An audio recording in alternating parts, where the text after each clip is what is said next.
Hello, everybody. Welcome to Wrestle Knowledge, where wrestling is power. Today, we're gonna talk about the Clash at the Castle pay-per-view that was this past Sunday, and the first matchup was Bianca Belair, Asuka, and Alexa Bliss versus Damage Control, featuring Bayley, Io Sky, and Dakota Kai.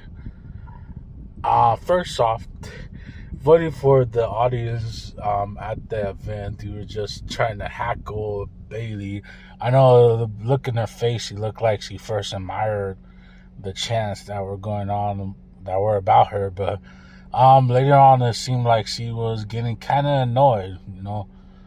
I think it is hard to concentrate when you're fans, and I think that's why she decided to tag out most of the matchup because of that. But it made me more of a fan of Dakota Kai because she seems like a real good wrestler. She got a real good personality, and she seems like I could see her getting a run for the women's championship one day. Oh, it was a good match. Here's the match I want to talk about. Intercontinental Championship, Gunther, the champion, versus Sheamus. Wow, this match was really physical. I really like the opener. This is another style, new regime of Triple H. The other two guys were fighting, and the Gunther versus Sheamus were just looking at each other in the ring. It was a really physical fight. They were really going at it. Wow, they were hitting each other hard. I think it was meant to be like that. I don't think they really hate each other. I think they know they are two most physical wrestlers in the WWE now. So they decided to go all out and make it as physical as this can. And what about Sheamus' chest? Gosh, that thing was super red. It was a crazy fight. Real good second fight. Next matchup, the SmackDown World Champion Liv Morgan versus Shayna Baszler. I think this matchup really put Shayna Baszler more of a main event player.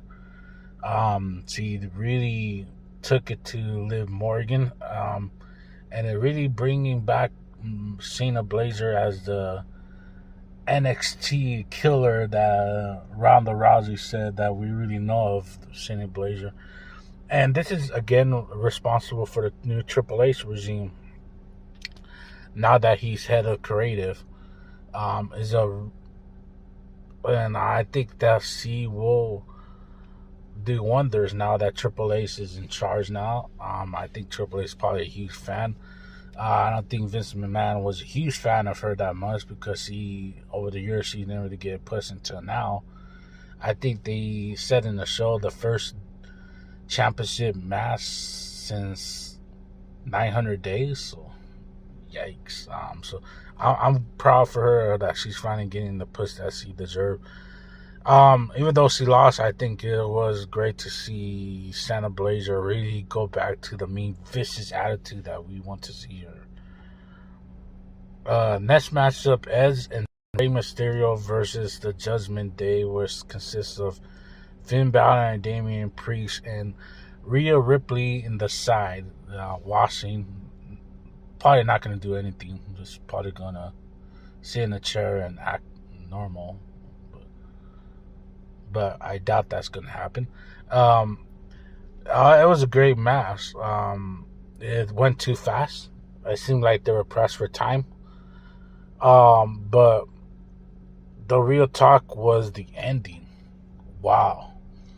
I kind of expect the breakup of Rey Mysterio and Dominic to happen. I didn't expect it to happen on this pay-per-view. I think it caught a lot of people off guard in the audience.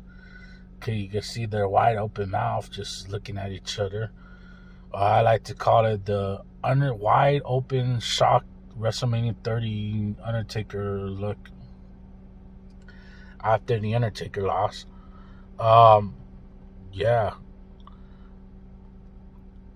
I wow, I'm like speechless right now. Yeah, I expect him to tag Ez. There's that was being rumored. But to attack his father, that's crazy. But overall, I think this is a good plan because it'll give Dominic the separate from his dad and work as a singles competitor. I don't think I see him joining the Judgment Day. But Hill Dominic is real good. He definitely, when I saw the little aspects of the Hill Dominic, I think he was going to be real good as a future heel, and maybe that will translate to a heel push to WrestleMania facing a superstar face like John Cena maybe one day. So we'll see what happens. And of course, Edge and Rey Mysterio won. Seth Rollins versus Matt Riddle. Um, wow, they seem like they really were hitting each other real good. I mean, I think that comment Seth Rollins made about the divorce of Matt Riddle and kids not wanting to see him, I think that hit home. And you could tell Matt Riddle was waiting. He really hit him pretty hard the first matches, and of course, Seth Rollins was not gonna let that go. He was gonna bring the fight back to Matt Riddle, and it seemed like that they were really going after each other. And, I think it calmed down after a little bit. You could see the ref was getting a little bit frustrating. But overall, it was a great match. I really wanted Matt Riddle to win, but he's lost. I think that loss was because Seth Rollins got to get back his winning ways after losing so many matches to Cody Rhodes. I think it was WWE's way of building Seth Rollins up, because obviously Seth Rollins is more important. He's the more bigger star than Matt Riddle at the moment. So good for Seth Rollins. And of course he won. And the last matchup, the undisputed WWE Universal Championship, Roman Reigns versus Drew McIntyre. Wow, it was physical. I really liked the audience. They were really into it. Sometimes the audience can make a great match, even greater match. That was one of those matches that happened like that. And we got to see the surprise appearance of the Usos' youngest brother. Damn, I forgot his name. Solo Sikoa. Sorry if I mispronounced his last name. Solo Sikoa. Yeah, Solo Sikoa, I believe this his name. He really surprise appearance. I was thinking that Reigns was gonna lose. I didn't expect anybody to show up for him. Usually a Roman Reigns match ends with him getting help, and that's how he wins. So I thought, well, who's gonna help him? I thought Karrion Kross was gonna help. They teased Karrion Kross in the ringside, so I thought he was gonna win the matchup. He was gonna interfere in the matchup and make Roman Reigns wins, but I think that was a little Triple A swerve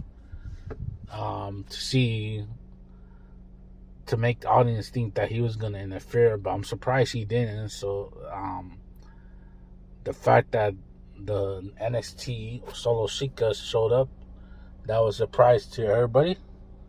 I was wondering at first, I couldn't guess who was the guy in the black sweater in the 120-degree weather.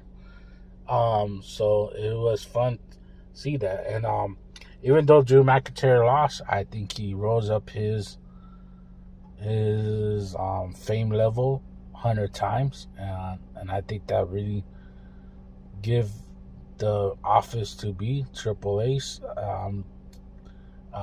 Big chance that they might give him the title run in the future. And of course, Roman Reigns won the match. So thank you everybody to listen to my review of Clash at the Castle. This is my first video. I know it's first time I'm doing it. It's gonna be not as great as some of these famous YouTubers out there making millions of dollars. But thank you for watching my video. You did, and subscribe and like if you like it. And there will be more videos coming up later. Thank you.